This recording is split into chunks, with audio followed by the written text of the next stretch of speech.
अस्सलाम वालेकुम guys, I hope you are doing well. This is Nizamuddin Memon और आज की इस वीडियो में हम एक्सरसाइज 6.3 करेंगे।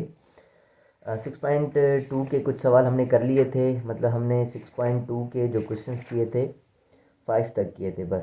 ज़्यादा आगे वर्ड प्रॉब्लम से हम उनको नहीं देख रहे हैं फ़िलहाल, ठीक है। हम 6.3 की तरफ जाने लगे हैं।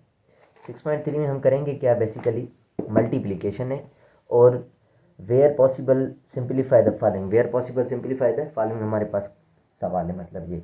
अब मल्टीप्लिकेशन कब पॉसिबल होती है, मैं पहले आपको थोड़ा सा समझा दूँ। जैसे कि एक में ये 1 - 2 5 3, एक ये मैट्रिक्स लिखी है और दूसरी मैट्रिक्स है 2 - 3। क्या ये दोनों मल्टीप्लाई हो सकते हैं या नहीं, मतलब बीच में कोई सैम्बल नहीं है, मतलब मल्टीप्लिकेशन है, ठीक है। इसका ऑर्डर है 2/2, इसका ऑर्डर है 2/1, 2 रोज 1 कॉलम, इसका 2/2। अब ये पॉसिबल कब होता है, जब पहली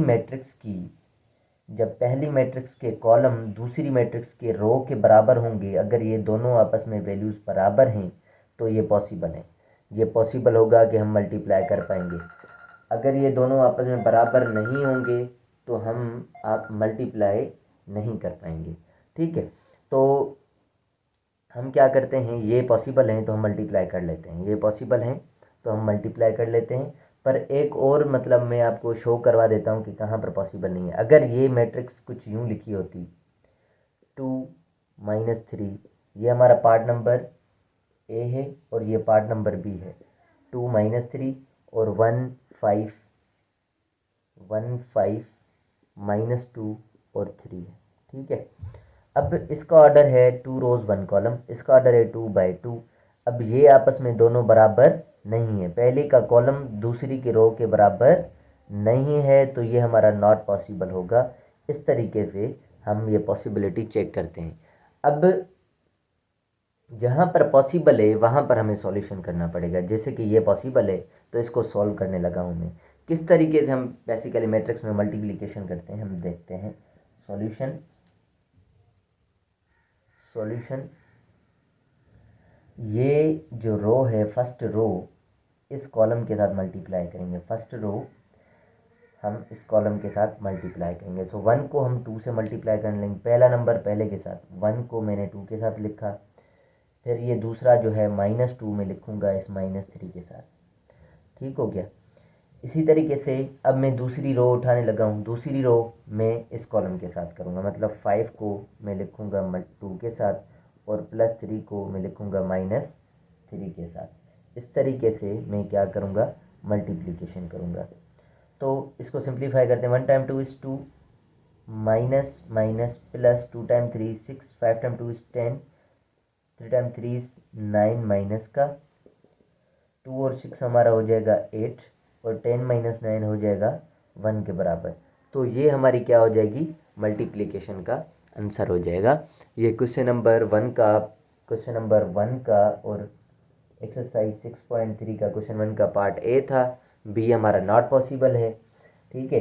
इसी तरीके से मैं कोई और आपको पार्ट करवाने लगा हूँ। डी पार्ट को ट्राई करते हैं, मैं इसको क्लीन कर देता हूँ। डी पार्ट में पहले देखते हैं, अगर पॉसिबल है तो ही करेंगे हम। ओके, डी पार्ट हमारा पॉसिबल है। -1 1 2 -3, 2 -1 -3 6 4 और 3, ठीक है। इसका ऑर्डर है 2/2, इसका ऑर्डर है 2/3। तो ये दोनों आपस में क्या है, बराबर है, मतलब इसका कॉलम इसकी रो के बराबर है, तो ये पॉसिबल है। अब पॉसिबल है तो हम मल्टीप्लाई कैसे करेंगे, वो करने लगे हैं। हम पहली रो पिक करेंगे, इस कॉलम के साथ मल्टीप्लाई करेंगे। -1 × 2 +1 × -1। अब ये कॉलम जब डन हो जाए तो फिर इस रो को इस कॉलम से करेंगे मल्टीप्लाई, पर थोड़ा सा स्पेस छोड़ेंगे। तो -1 को -3 से और +1 को 6 से। इसी तरीके से फिर -1 को 4 से, -1 को 4 से और +1 को 3 से हम मल्टीप्लाई करने लगे हैं।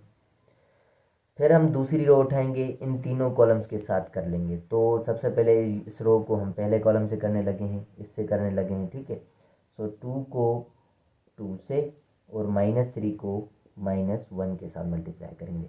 अब फर्स्ट कॉलम डन हो गया। सेकंड कॉलम, इसी रो को सेकंड कॉलम के साथ, तो हम 2 को करेंगे -3 के साथ और -3 को करेंगे 6 के साथ, ठीक है। फिर तीसरा कॉलम उठाने लगे, फिर 2 को 4 के साथ और -3 को 3 के साथ। अब इनको सिंप्लीफाई करते हैं। 1 टाइम 2 इज़ 2, माइनस का, 1 टाइम 1 इज़ 1, ये भी माइनस का, 2 time 2 is 4, minus minus plus, 3 time 1 is 3। इस तरीके से माइनस माइनस प्लस 3 हो जाएगा और 1 टाइम 6 इज़ 6 आ जाएगा। -1 time 4 is -4, 1 time 3 is 3, 2 time -3 is -6 और -3 time 6 is -18, 2 time 4 is 8, -3 time 3 is 9। तो इनको सिंप्लीफाई करते हैं। -1 -2 और -1 -3 हो जाएगा, 4 और 3 7 हो जाएगा, 3 और 6 9 हो जाएगा, 6 और 18 हमारा हो जाएगा 6 और 18 -24 और -4 में से 3 जाएगा तो -1 बचेगा और 8 में से 9 जाएगा तो -1 बचेगा। तो ये हमारा जो है वो टोटल क्या रहेगा, आंसर रहेगा इस पार्ट का। आई hope you understand this question. मैं दूसरा पार्ट अगर 3/3 है कोई मैट्रिक्स तो उसको करूँगा, अदरवाइज़ बस इस क्वेश्चन में से इतने ही पार्ट्स करते हैं। जो जो पॉसिबल हैं आप उनको मल्टीप्लाई करेंगे, जो पॉसिबल नहीं होंगे आप उनको मल्टीप्लाई नहीं करेंगे। अब ये जो हैं मैंने क्वेश्चन नंबर ए और बी और डी पार्ट करवाया है। ए पार्ट मैंने करवा दिया है, ए बी और डी। आपकी ये असाइनमेंट है, CEFGHIJKL और इस तरफ भी 2 पार्ट्स हैं। इनको चेक करें कि ये जहाँ पर पॉसिबल हैं उनको मल्टीप्लाई करें, जहाँ पर पॉसिबल नहीं है उनको आप छोड़ सकते हैं। तो कुछ ही पॉसिबल होंगे, बाकियों का आंसर क्या आएगा कि नॉट पॉसिबल करके आप इस सवाल को ख़त्म कर देंगे। तो ये था क्वेश्चन नंबर 1, ठीक है। और 2 में भी हमें क्या कहा गया है, क्वेश्चन नंबर 2 देख लेते हैं कि सिंप्लीफाई, ये 2 मैट्रिसेस हैं, ये दोनों हैं 2 parts. These product illustrate an intersecting results which shall be dealt with in more detail in the next section. बस इनको क्या करना है, आपस में बस मल्टीप्लाई करना है, बाकी ये जो है आगे हम बात करेंगे इसके बारे में। क्वेश्चन नंबर 2 में मल्टीप्लिकेशन है, आप कर लेंगे, ठीक है। 2/2 है, ये भी 2/2 है, पीछे हमने अभी 2/3 भी देखी है, तो आप कर लेंगे। Bye given that question number 3 जो है इसमें ए बी सी पार्ट्स हैं। इसमें ए को बी से मल्टीप्लाई करना है, बी को सी से, बी को सी से, और बी स्क्वायर का मतलब है बी को बी से मल्टीप्लाई करो, बी को बी से मल्टीप्लाई करो। तो क्वेश्चन नंबर 3 देख लूँ क्या? क्वेश्चन नंबर 3 या तो मैं नेक्स्ट वीडियो में करवा रहा हूँ, ठीक है, लेंथी हो जाएगा वीडियो काफ़ी। Next video. अल्लाह हाफिज़, thank you so much for watching my videos.